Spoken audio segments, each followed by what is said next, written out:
aujourd'hui, avec Mélina, on va vous présenter le nœud de base.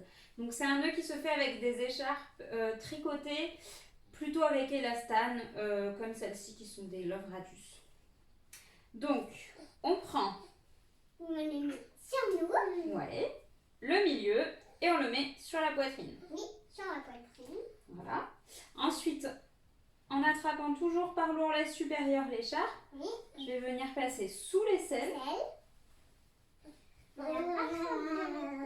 On rattrape de l'autre côté et on monte sur l'épaule opposée. Sur l'épaule opposée. Super. Et là, on va venir créer une bretelle. Donc en fait, je viens ici en accordéon, hop, ramener sur mon épaule. Je reprends mon milieu d'écharpe et je vais le passer par-dessus la bretelle que je viens de créer.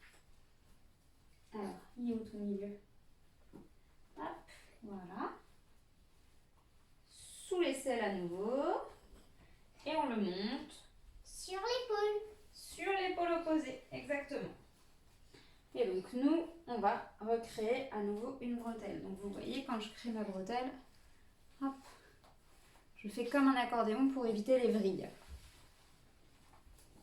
Alors ensuite, qu'est-ce qu'on fait là? Je sais pas.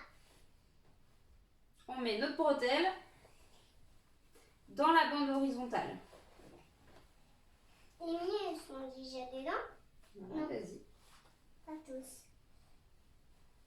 Une fois qu'on est là, on va procéder au serrage. Donc, pour serrer, pour savoir comment serrer un nœud de base, il faut que vous imaginiez que c'est un peu comme un maillot de bain.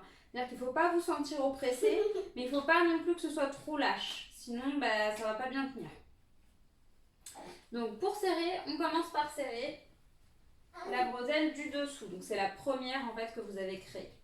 On va venir tirer. Alors, quand on tire vers le haut, puis vers l'avant. Ça me donne donc du mou. Et hop, je fais passer le mou ici. Et je vais faire pareil de l'autre côté. Il ne faut pas hésiter à prendre les deux mains. On a beaucoup plus de force qu'avec une seule. Hop. Voilà. Si jamais vous vous rendez compte que vous avez trop serré, vous faites hop, chemin inverse. Voilà. Ce que j'ai fait là. Super. Après, on va venir croiser nos bretelles. Donc, on ne croise pas au hasard.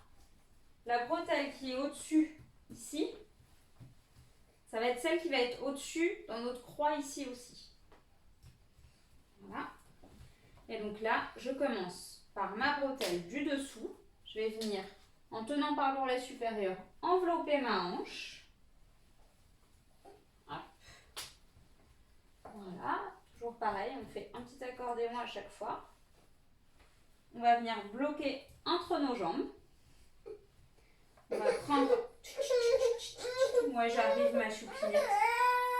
Regarde. Donc, on prend la deuxième. Hop. On repasse. Et bien alors, qu'est-ce qui se passe? I will run, I will climb, I will soar. I'm undefeated. Oh, jumping out of my skin, pull the cord. Yeah, I believe it. Oh, the past is everything we were. Don't make us who we are. Et alors?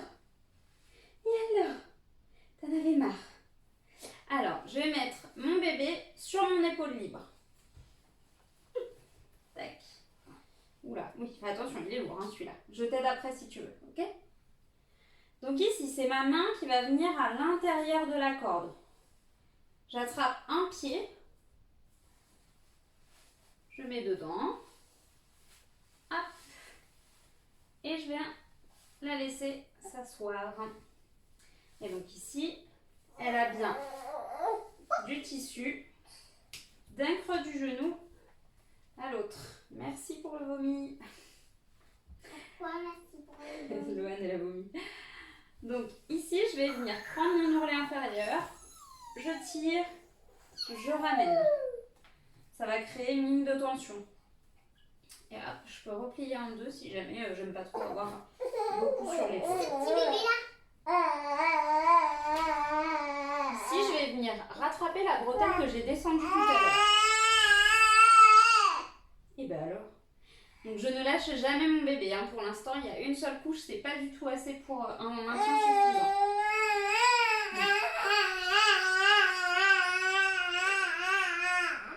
Je passe la jambe, je sais pas ce que vous allez entendre, hein, mais je passe la jambe. Si jamais j'ai un bébé qui est plus petit, par exemple un nouveau-né ou 1 mois, 2 mois, même 3 mois, je vais passer les 2 jambes pour ne pas forcer sur l'écart. Voilà. Donc là, comme elle est suffisamment grande, on peut croiser. Alors ici, comment je sais quel ourlet monter? Mon ourlet supérieur, il a le bord ici qui roule vers moi. Donc c'est celui-ci que je vais monter. Je vais prendre, tirer vers l'avant, planter le coude. Je vais déjà remonter dans mon dos.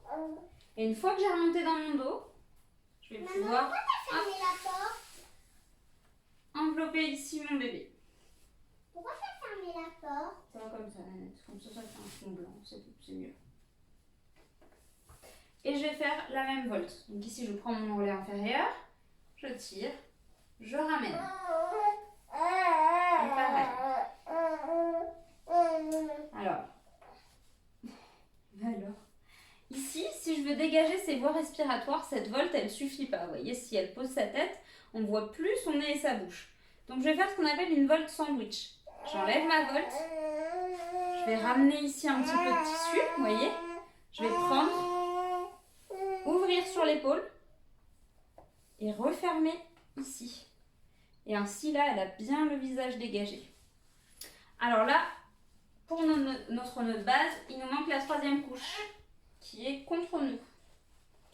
Donc, j'attrape, je tire et je fais passer au-dessus. Donc, on n'hésite pas à donner du mou hein, pour ne pas embarquer un pied de bébé au passage. Si besoin, je peux même soulever un petit peu, hop, tirer pour m'aider. Et tac. Une fois que la corde elle est bien mise, hop, j'attrape ici. Donc si vous avez l'original, on fait attention, on prend la poche en même temps. Et hop, je remonte.